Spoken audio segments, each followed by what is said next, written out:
In the previous episode, we have learnt what are the different types of terrestrial plants. There are four types of terrestrial plants. That is, plants of plains, plants of hilly areas, plants of marshy areas, and desert plants. So, in this episode, we will learn about the second type of plants. That is, aquatic plants. So, we will learn about aquatic plants. Aquatic plants. So what are aquatic plants? So the word aqua.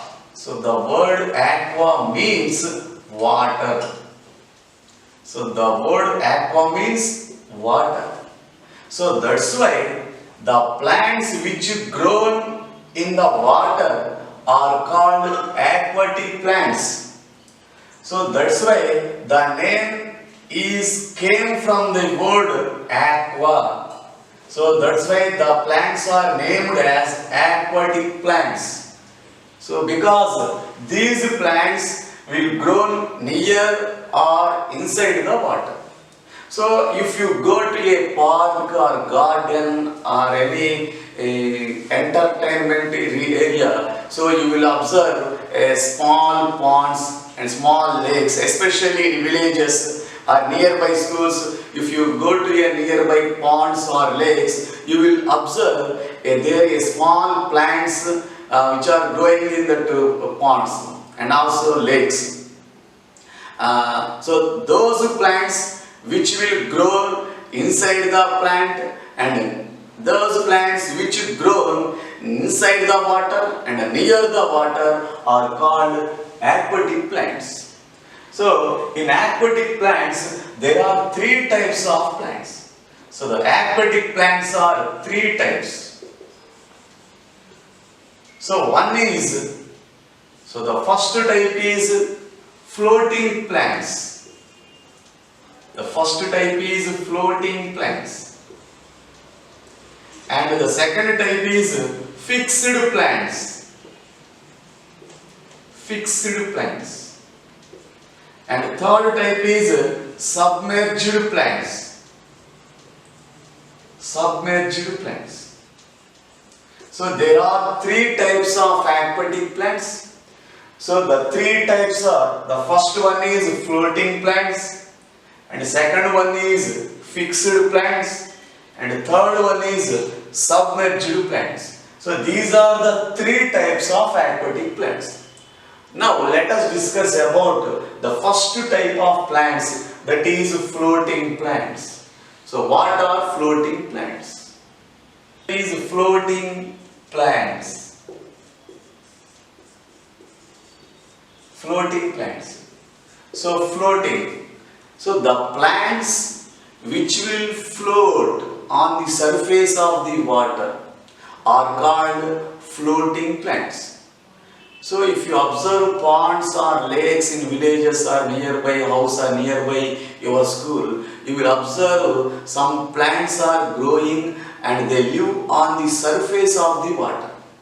So those plants which live or which grow on the surface of the water are called floating plants. The plants which will grow on the surface of the water are called floating plants. And these plants have a less stem. So these plants have very less stem and their roots are poorly developed. So the roots are poorly developed, that means the roots are not large and the roots are not goes to the inside the water. So their roots are very less and the roots are not properly developed. So their roots are less developed or poorly developed.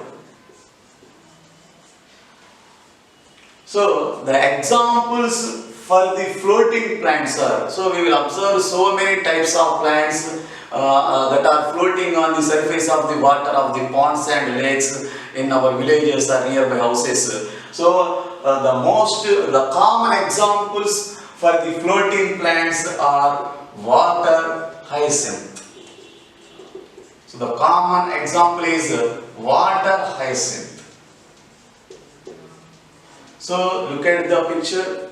So in the picture you are observing a water hyacinth, and this plant will grow on the surface of the water, especially in the wastewater, in the ponds or canals, especially in wastewater drainages.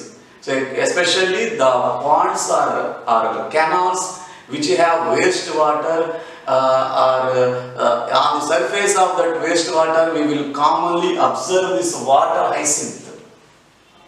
So in picture you are observing a water hyacinth, and the second example for the water floating plants are Gesia. So look at the picture. So in the picture you are observing one type of, that is another type of floating plant. So its name is Gesia. And the third example for the floating plants. Third example for the floating plant is lemma. Lemma. So lemma is the another example for the floating plants. So look at the picture. So the picture you are observing a lemma plant. So these are the examples, that water hyacinth, Gesia, lemma. So all these are examples for the plants which will grow on the surface of the water. So especially, how can they float on the water? So how can we float on the water means they have a broad leaves. They have leaves, and that's why they will float on the surface of the water. So this is about floating plants. So the second type of aquatic plants. The second type of aquatic plants is fixed plants. Fixed plants. So fixed means the roots of these plants will fix into the soil present under the water. So that's why these plants are called fixed plants. So the roots of these plants are fixed into the soil under the water. So that's why these plants are called fixed plants. And these plants have a broad leaves. Especially these plants have broad leaves and long stems. So these plants have broad leaves and long stems, and these stems contains air cavities. Air cavities. So that's why these plants will float on the water. So that's why these plants will float on the water, because the stems of these plants are filled with air. That means the stems, inside the stems, the plants have the stems, and inside the stems there are some gaps are left in the stems, and those gaps are filled with air.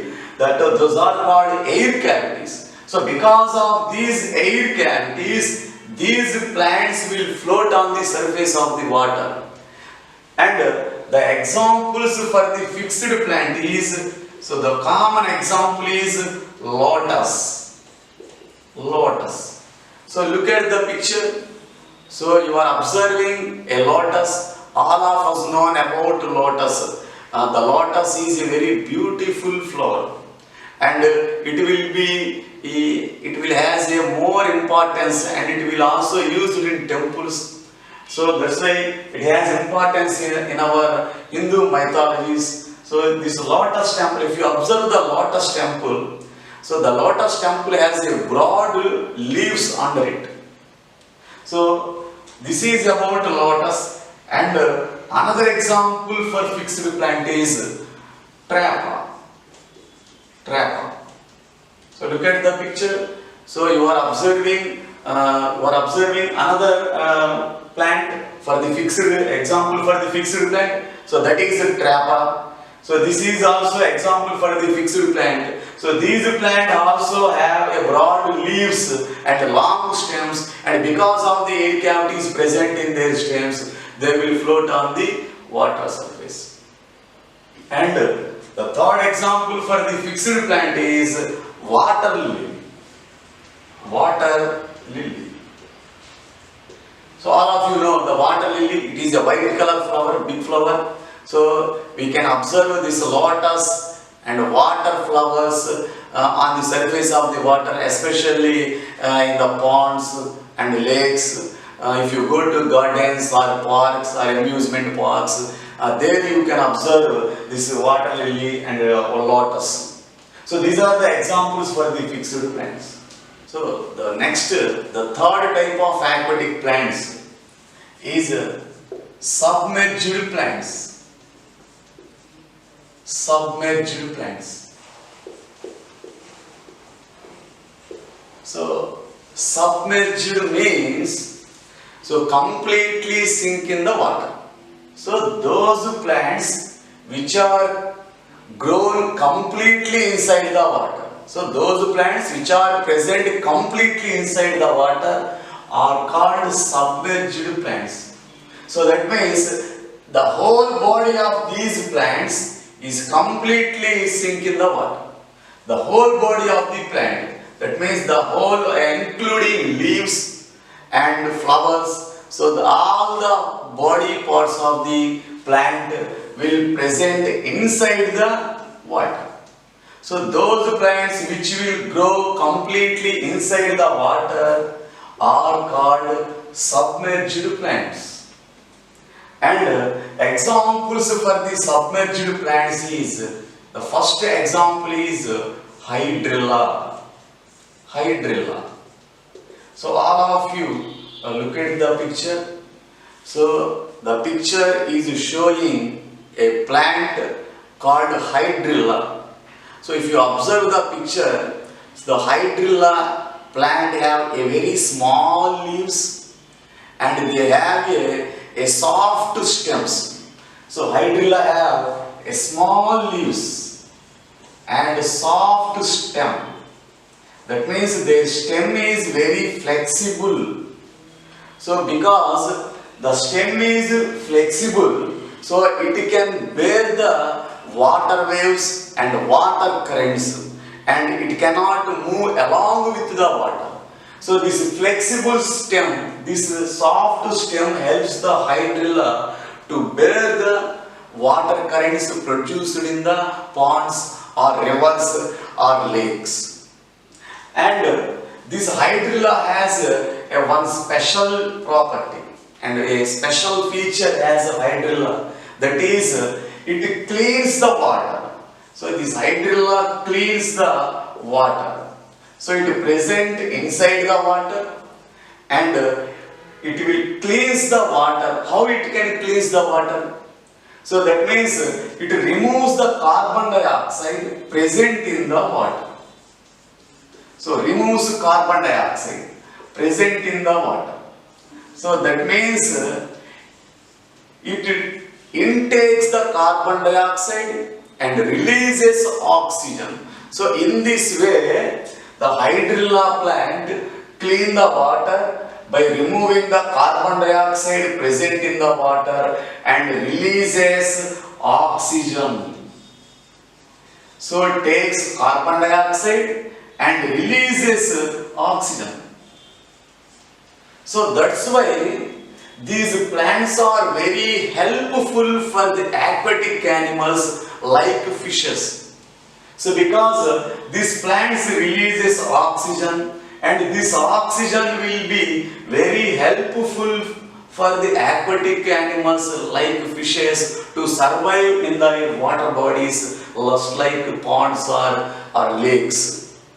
So hydrilla cleans the water by taking carbon dioxide and they releases oxygen. This released oxygen is very helpful to the aquatic animals.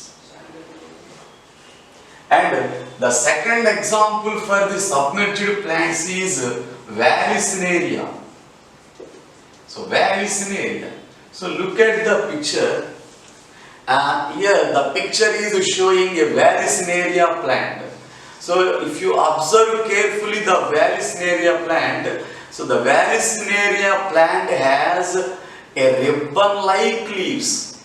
Whereas the hydrilla plant has very small leaves, whereas the Vallisneria plant has ribbon-like leaves. That means the leaves are in ribbon-like shapes, and the leaves are very long.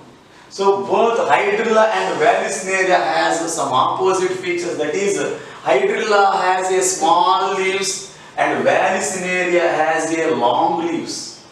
And hydrilla has a narrow leaves, whereas Vallisneria has a ribbon-like leaves.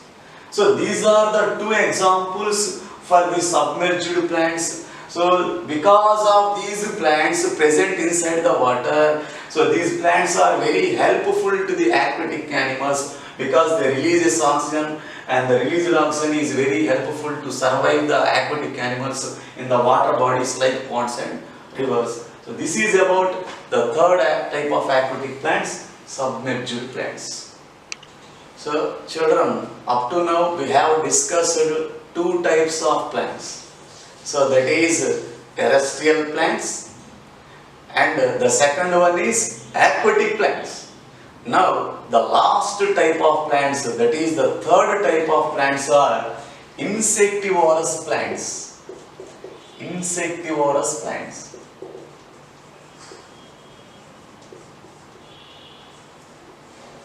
So what are insectivorous plants? So if you observe the word insectivorous, here the word insect, insecti means insects, and the remaining word, that is vorous, means eating. Eating. So insectivorous means insects eating.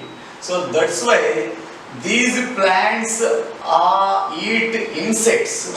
So that's why these plants are called insectivorous plants, because these plants eat insects and flies just like that. So that's why these plants are named as insectivorous plants, and these plants are also called as carnivorous plants. So another name for these plants is carnivorous plants. So there are two names for these plants. One is insectivorous plants, and these plants has also another name as carnivorous plants. So the examples for the insectivorous plants are, the first one is pitcher plant. Pitcher. So pitcher plant. So if you observe the pitcher plant image, so look at the picture. So the pitcher plant, you are observing the image of pitcher plant here. So especially these insectivorous plants have different colors and looking very beautiful. So because of their beautifulness and because of their colors, different colors, the insects are easily attracted by these plants. So these plants have some special features. That means their leaves, their stems have different structures. So because of their different structures, they can easily catch the insects, and they have different colors. So and looking very beautiful. So easily the insects are attracted for these colors and come to near these plants by attracting these colors, and they easily trapped by these plants. So look at the picture. In this picture you are observing a pitcher plant. So here the word pitcher means a jar. So these plants contains a jar-like structure. So look at the picture. In the picture you are observing a jar-like structure. That means you are observing a sac. So especially in this plant, the leaves are modified and some of the roots. So some of the leaves are modified into this jar-like structure. So that's why that jar-like structure is also called pitcher. So this jar-like structure, that means the pitcher has a sweet fluid, that means a sweet syrups are contained in the pitcher. So because of this sweet fluid, that means the sweet syrups, the insects are easily attracted by these sweet syrups and come inside the pitcher to eat that sweet syrup. So when the insects come into the syrup, they will fall into the pitcher and the pitcher will be closed by the lid. So if you observe carefully the picture, there is a lid-like structure for the pitcher at the upper part. So the pitcher is nothing but a jar-like structure or a sack-like structure. This pitcher contains a sweet syrup or a sweet fluids, and this sweet fluid is especially to attract the insects. So by smelling this sweet syrups, the insects easily comes to this pitcher and they fell down into the pitcher. When they fell down into the pitcher will be closed by a lid-like structure. Then the plant will digest the insect and it will absorb the nutrients from the insects. So especially these plants, they cannot prepare food by the process of photosynthesis because these plants does not contains green colored parts. So photosynthesis will take place only in the green colored parts of the plant. But this insectivorous plants does not have any green colored parts. That's why the photosynthesis process will not take place in this type of plants and they cannot prepare their food. So they cannot prepare their food just by they depends upon the insects. So their structure will be modified so as to trap the insects. So in pitcher plant, the leaves are modified into a pitcher, and when the insects fall into the pitcher, the plant will kill that insects and digest their insect and it will absorb the nutrients from the insect. So this is one example for the insectivorous plants. And the second example for the insect plants is sundew plant. Sundew plant. Sundew plant. So look at the picture. Have you ever seen the sundew plant? So look at the pictures. The picture, you are observing a sundew plant. So it's very nice and looking very beautiful. So if you observe the picture, you are observing a hair-like structures around its leaves. So if you carefully observe the picture, this sundew plant has leaves and around the leaves there are hair-like structures. And at the end of each hair there is a gum ball. So this gum ball will easily attract the insects. When the insect come near to this leaf, they will stick to the insect. So when the insect come near to the leaves, it will fold the insect and kill the insect, and it will digest the insect and it will absorb the nutrients. So this is about sundew plant. So sundew plant especially, it has hair-like structures having a gum ball at the end of the eggs. So when the insect come near to this sundew plant, it will fold, its leaf will be folded the insect and kill the insect, and it will eat the insect. So this is about a sundew plant. And the third example for the insectivorous plant is Venus flytrap. Venus flytrap. So look at the picture. The picture, you are observing a Venus flytrap. So these carnivorous plants have different structures and different sizes. They are very interesting and looking very beautiful because to attract the insects in such a way. Venus flytrap. So Venus flytrap is an example for insectivorous plants. This plant also eats insects. So look at the picture. You are observing two blades. That means in these plants the leaves are modified into two blades. At the edge of each blade you are observing a spikes-like structures. That means a spike-like structure.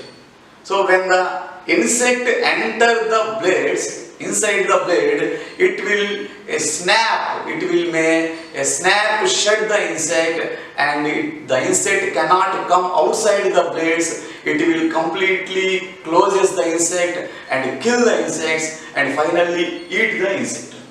So in this way, the Venus flytrap may snap shut the insect when it comes in between the blades of their leaves. So in this plant, the leaves, there are no leaves. The leaves are modified into two blades. At the edge of each blade, there are spike-like structures.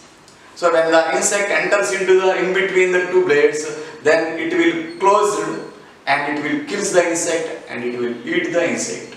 So in this way, insectivorous plants eats the insects and it depends upon the insects, and they does not prepare their food by using photosynthesis process. So that's why they depend upon the insects. To attract the insects, each plant has each modification. That means each plant has different types of structures, different types of features, so as to attract the insects.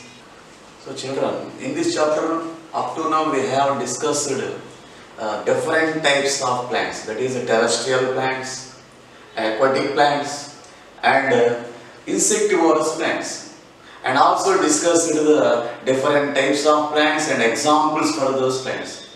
So let us see once again the glossary of this chapter, that means the summary of the chapter in the way of a simple flow chart. So let us see the flow chart or a summary of this chapter which is describing the different types of plants and examples. So with the help of this flow chart we can easily remember the different types of plants and the examples for those. So let us see the plants. The plants are divided into three types. So first of all, the plants are divided into three types, and first one is terrestrial plants. So terrestrial plants, and the second one is aquatic plants. So aquatic plants, and the third type is insectivorous plants. So insectivorous plants. So these are the different types of plants which are divided based on their habitats. So again, the terrestrial plants are divided into four types. So let us see the different kinds of terrestrial plants. So the first type is desert plants, and the second type is plants of plains. That means the plants which grow in plain areas, and the plants of marshy areas, and the plants of hilly areas. So these are the different types of terrestrial plants. Four types of terrestrial plants: desert plants, plants of plains, and plants of marshy areas, and plants of hilly areas. And again, aquatic plants are divided into three types. So, and the first type is floating plants. So floating plants, and the second type is fixed plant. So fixed plants, and the third one is submerged plants. Submerged plants. So this is the classification of plants. So this chart explains the classification of plants. So the plants are divided into three types based on their habitats: terrestrial plants, aquatic plants, and insectivorous plants. And again, terrestrial plants are divided into four types, And aquatic plants are again divided into three types. And let us see the examples, two examples for each one. So the desert plants, the example is cactus and palm trees. And the examples for the plants which grow in plain area are mango trees and banyan trees and peepal trees, etc. And the plants which grow in marshy areas are mangroves.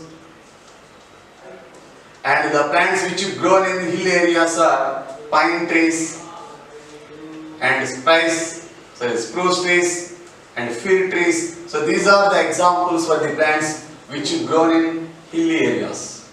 So let us see the examples for the aquatic plants. So the examples for the floating plants are, so let us see the examples for the floating plants. So that is, so example for floating plants are, so duckweed plants and water hyacinth, etc. And the examples for the fixed plants are lotus and water lily, etc. And examples for the submerged plants are hydrilla and vallisneria. And we have already discussed the examples for the insectivorous plants. So insectivorous plants, the examples are pitcher plant and sundew plant and Venus flytrap. So these are the examples for insectivorous plants. So this is the summary of the chapter green plants. So if you read this chapter by drawing this flowchart, we can easily remember the different types of plants and examples in a single page. Children, let us do some activities in the exercise part. So the first activity is answer these questions. Some questions are given in this activity. So we have to write the answers for the given questions. So children, read the first question. So what are terrestrial plants? Name any 3 terrestrial plants. So children, read the question again. What are terrestrial plants? Name any 3 terrestrial plants. Children, in the starting of the lesson we have already discussed the different types of plants. That is, there are 3 types of plants mainly: terrestrial plants, aquatic plants and insectivorous plants. And again, the terrestrial plants are classified into 4 types. That is, the desert plants, plants of plains, plants of hilly areas, plants of marshy areas. So these 4 are the different types of terrestrial plants. So let us see the answer for the given question. So children, read the answer. Plants live on land are called terrestrial plants. Example: mango tree, coconut tree and salt tree. So these are the examples for terrestrial plants. So those plants which live on the land are called terrestrial plants. So the terrestrial plants examples are mango tree, coconut tree and salt tree. So children, note down this question and answer in your notebook.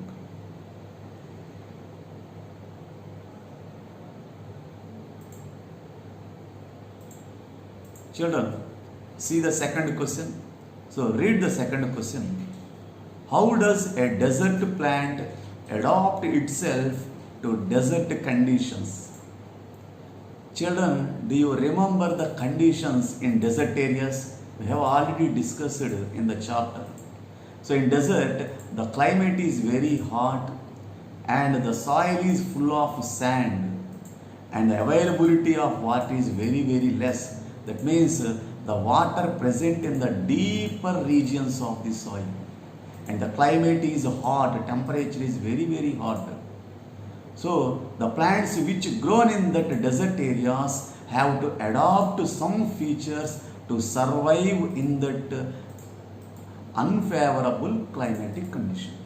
So let us see how does a desert plant adapt itself to desert conditions. So let us see the answer.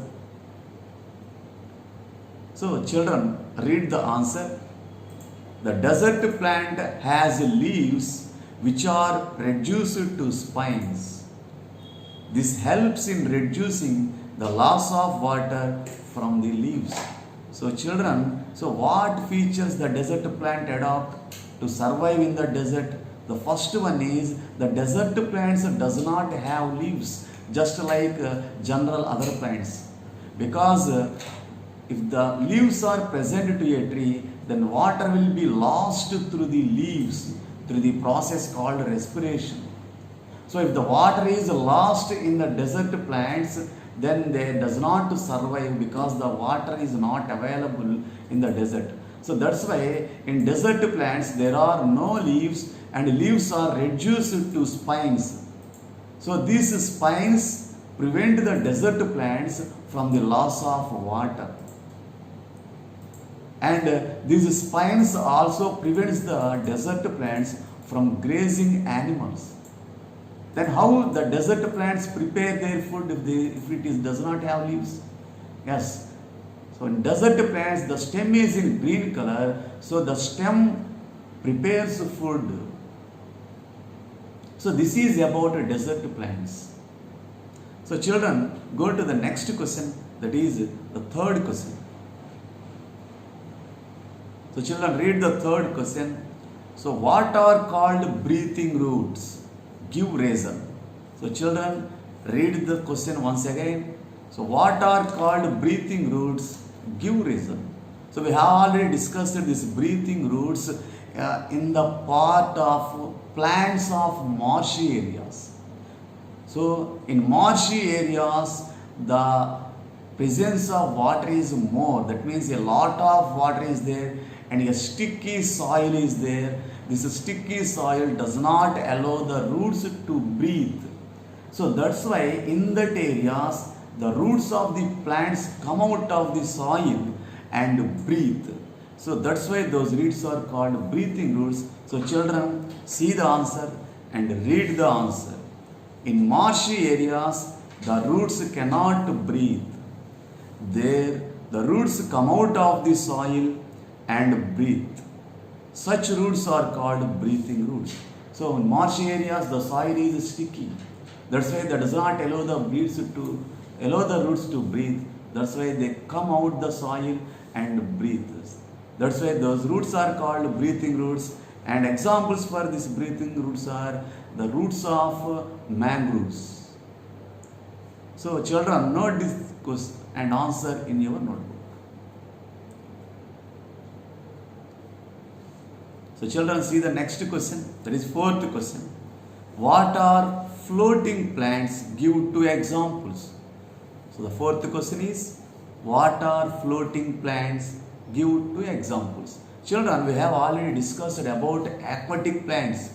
The plants which live inside the water or on the water are called aquatic plants. In aquatic plants, there are again three types of plants. We have discussed the first one is floating plants, and the second type is fixed plants, and the third one is submerged plants. So the floating plants, what are floating plants? So children, see the answer for this question. So read the answer.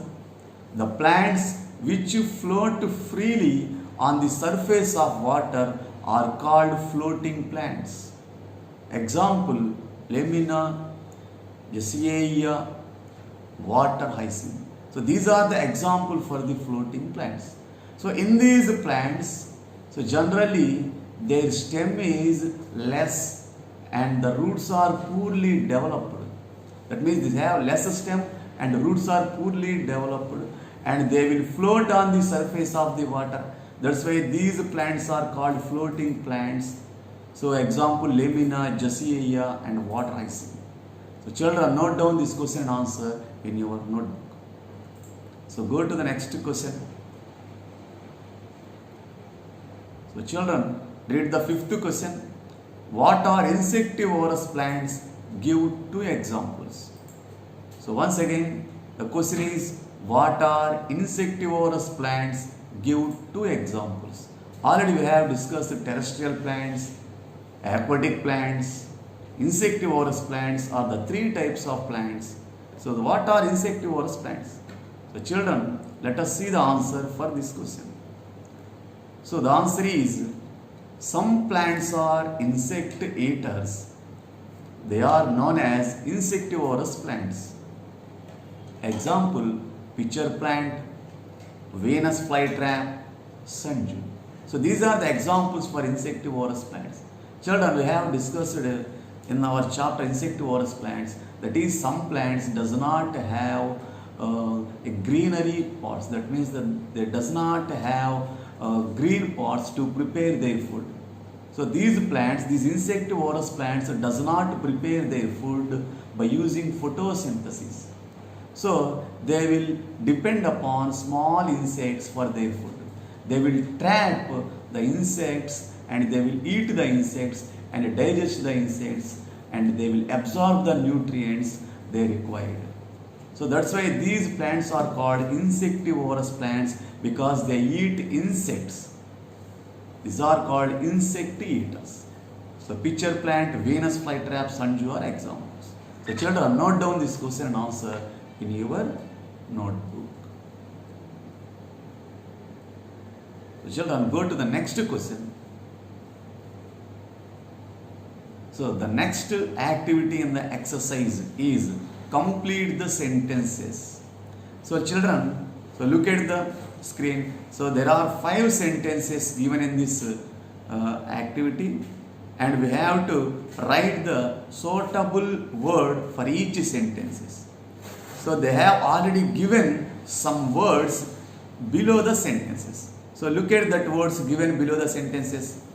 So the first word given is spines, and the second word is marshy, and the third word is terrestrial, and fourth word is hilly region, and fourth one is floating. So these are the answers for the above sentences, but we have to choose the suitable word for the given sentences for getting answer. So children, read the first sentence. The leaves of desert plants are reduced to dash.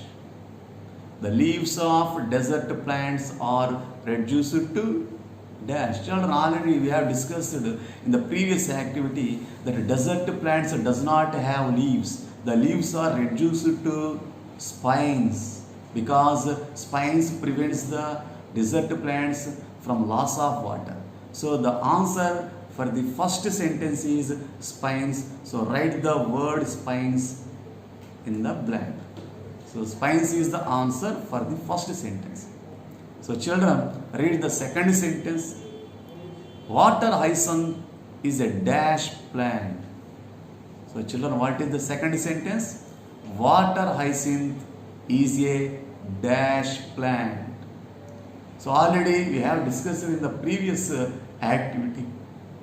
So water hyacinth is an aquatic plant, and especially there are 3 types of aquatic plants, that is floating plant and fixed plants and submerged plants. So among these 3 types, water hyacinth belongs to floating plant type category. So the answer for the second sentence is floating. So water hyacinth is a floating plant. So children, read the third sentence. Plants that grow on land are called dash plants. So read again. Plants that grow on land are called dash plants. So children, we have already discussed the different types of plants. So some plants will grow on the land, and some plants will grow near the water bodies, and some plants will grow near the hills. So the plants that grow on the land are called terrestrial plants. So the answer for the third sentence is terrestrial. So terrestrial plants means the plants which grow on the land are called terrestrial plants, and the plants which live in the water are called aquatic plants. So children, read the fourth sentence. The mangroves grow in the dash area. So once again read the sentence. The mangroves grow in the dash area. Children, mangroves grow especially in marshy areas because they have a lot of water and sticky soil. So mangroves generally grow in marshy areas. The answer is marshy. So write the word marshy in the blank. So the mangroves grow in the marshy areas, especially mangroves will grow in the regions where a river will joins with the sea. So at those places where the river joins the seas, the mangroves will grow in those regions. We have already discussed in our India, the largest mangrove forest is, what is that? So can you remember the name of the largest mangrove forest in our world? That is Sundarban forest, Sundarban mangrove forest, which is located in West Bengal. So Sundarban mangrove forest. So children, read the fifth sentence. Dash trees have needle-like leaves.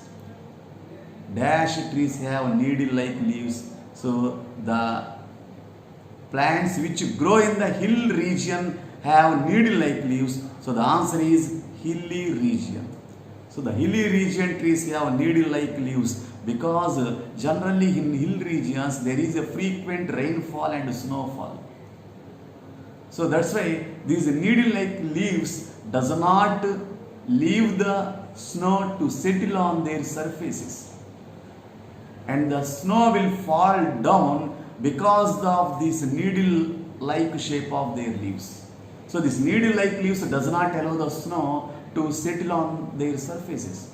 So if the snow settle on their surfaces, the snow will close the stomata and it will prevents the photosynthesis process. That's why the shape of the hilly region trees have needle-like leaves. So children, these are the answers for the given sentences. Children, note down these sentences in your notebook.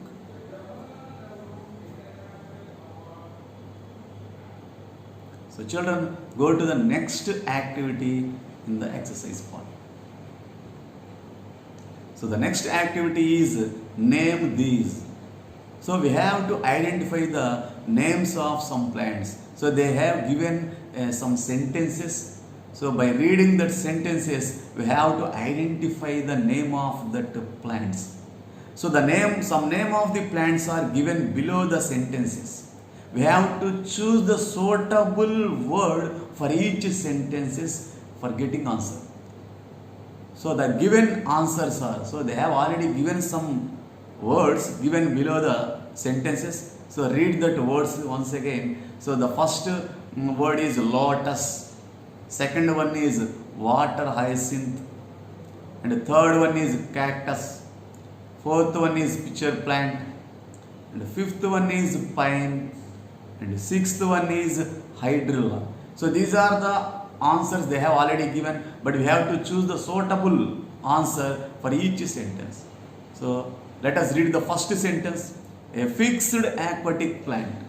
So among these plants, we have to identify which one is the fixed aquatic plant.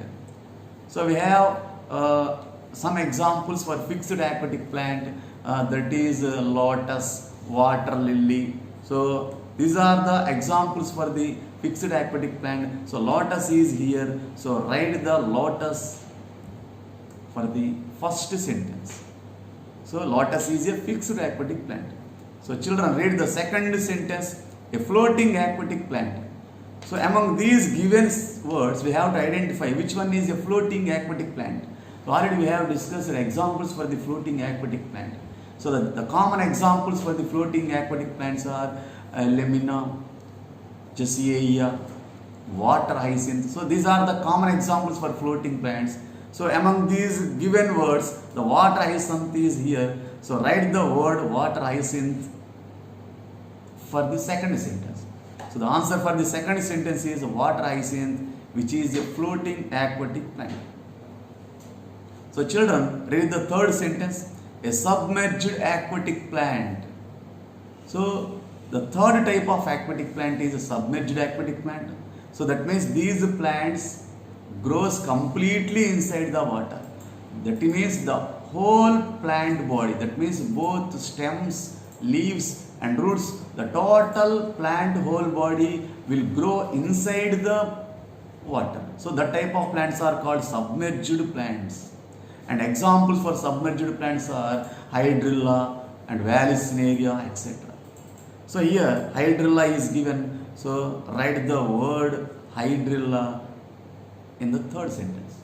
So the answer for the third sentence is hydrilla. So it is a submerged aquatic plant. So we have already discussed about hydrilla. So hydrilla cleans and purifies the water. So by removing carbon dioxide present in it.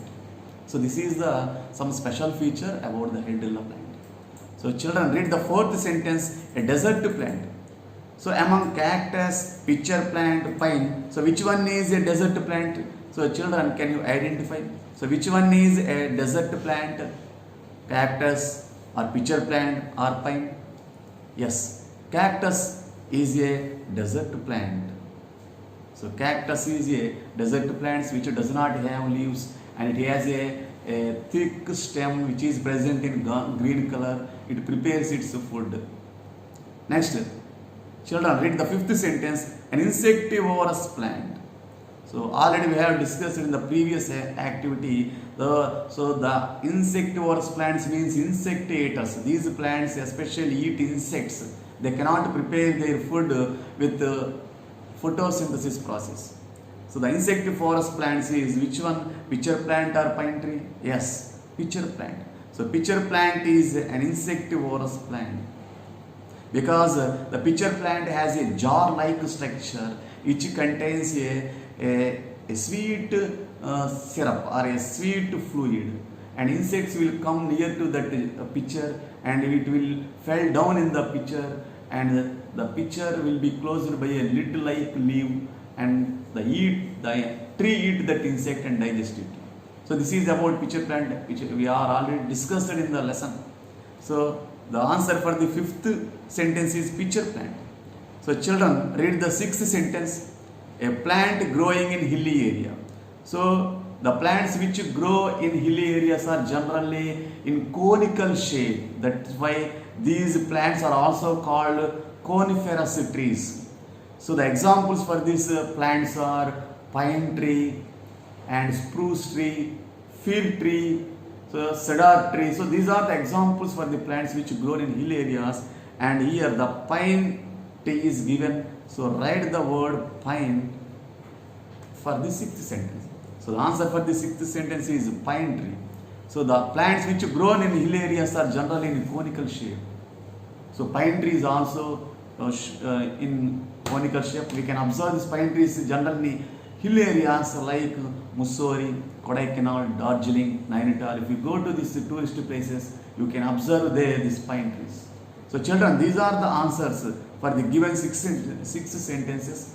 So note down these 6 sentences in your notebook.